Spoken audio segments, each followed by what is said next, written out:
Bro, if you're doing 1 or 2K days right now and think like, okay, I have to spend some more money on ads to get to 10K days, then you're already losing, man. Scaling isn't about budget, it's about systems. And guys, right now your backend is probably broken, so let me show you exactly what actually moves the needle. So what I see almost every day, some guys spending an ad spend, but they're drowning in refunds, they're drowning in chargebacks, all money on hold, and they don't know what to do next. So a lot of the motherfuckers are just pushing ad spend, don't know their exact margin of every campaign they're running, and once they hit a wall, they think like, okay, I have to scale further, and they are going to run in huge issues. Huge issues. So I wouldn't recommend doing that to begin with. And guys, let me already give you one tip. When Shopify gives you a rolling reserve or a Shopify hold, don't act with emotion. Just make sure you have a good backend, you keep your disputes low, you keep your chargebacks low, and refunds, etc. And then eventually Shopify will lift the hold. So always make sure to have a good backend and you're still good. But what I would recommend is to only scale to 3 or 4K days on Shopify payments itself in a short time. Of course, later down the line you can scale further, but what I would recommend is scaling to 3 or 4K days on Shopify payments and immediately launch a second store to get to 10K days. Since when you're scaling from 0 to 10K days in quite a short period amount of time, then you're going to get a rolling reserve, definitely. You're going to get a hold, and that's just what's going to happen because Shopify sees you as a threat, so that's basically why. And guys, every time someone hits a wall, what are they doing? They think like, okay, I have to spend some more money. No, then you're just burning money. So guys, here's what you actually need. So to begin with, it's really important to track all the margins of every campaign you're running. When you don't know this, you're basically guessing, you're basically just burning money actually,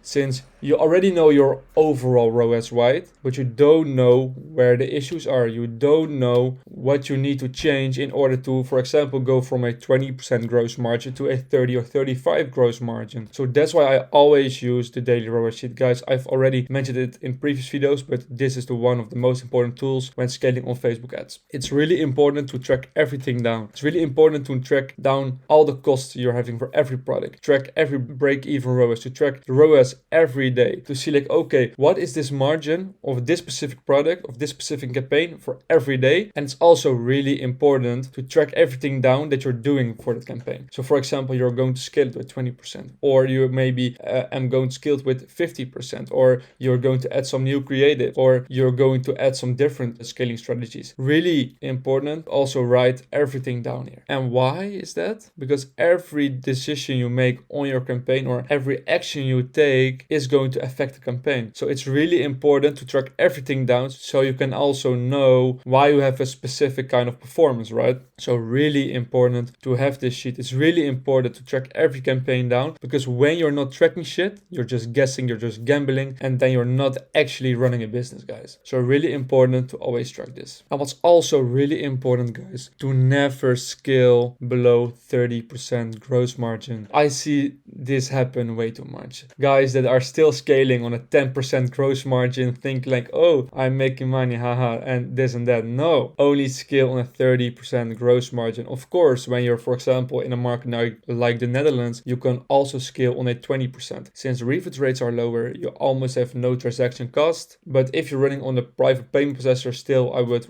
recommend to at least do 25 to 30% gross margin. So for example, when you have a campaign that's running on a 15 or 18% gross margin right now, please don't scale it, guys, please, because you're going to lose so much margin with, for example, transaction cost, team cost, refunds, chargeback fees, and the whole thing, right? So please always make sure to hit 25 to 30% gross margin so you can have a good amount of net profit also. This is really important and gets overlooked way too much. And guys, please always make sure to keep your refund rate below 5%.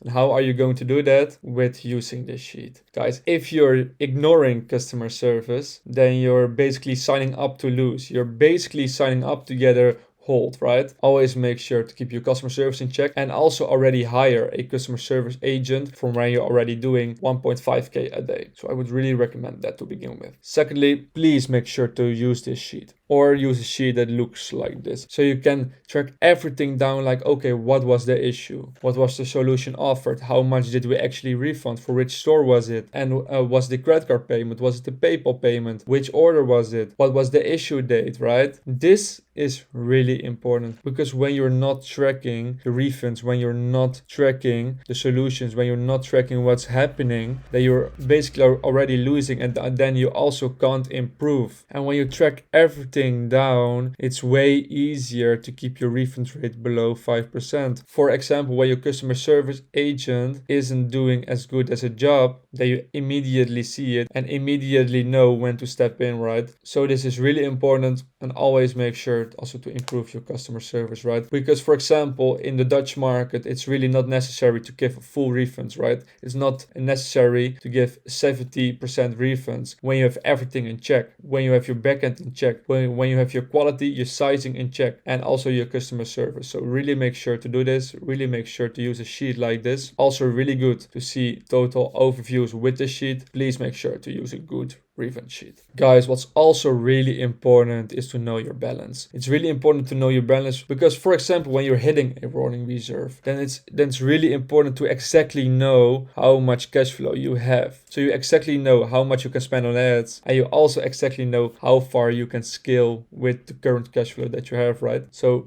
this is really important to also track down. And it's also really important to calculate your exact overhead. So you exactly know each month how much profit you should make only to cover the overhead, right? So really important to track everything down. When you're not tracking, you're losing, you're gambling. So please make sure to always track everything. And guys, last but not least, outsource early, guys. If you're still doing product listings and support yourself, you're the bottleneck. So please get help, guys. Please focus on strategy, because doing $4 or $5 tasks is not the work that you want to do, right? And you can find those people through Upwork, through onlinejobs.ph. It's really easy to find good people that are also trustworthy, that also have good communication. So please make sure to outsource tasks like these guys. So guys, this is the boring backend work no one shows on YouTube, but this is what scales stores to 10k days and keeps them alive, guys. I know you have to become like a little geek, right?